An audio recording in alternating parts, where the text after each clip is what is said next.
So please stitch this video and tell the people why you wrote your book. So I wrote The Gifted Complex because I'm a teacher and my students were doing a creative writing prompt like 15 years ago.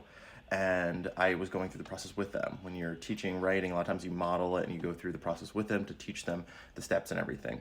So I did that, and I wrote this little 4 or 5 page story called The Gifted Complex about a kid with superpowers who went to college, and he was having to help his friends, and he got kind of like pulled into a superhero secret agency.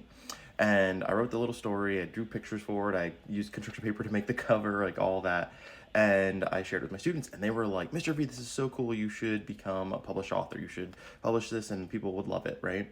So I thought that'd be really cool to have a book, a single book in my classroom that I wrote, and be able to share that with my students. I thought that'd be a cool way to get them into reading and maybe even writing.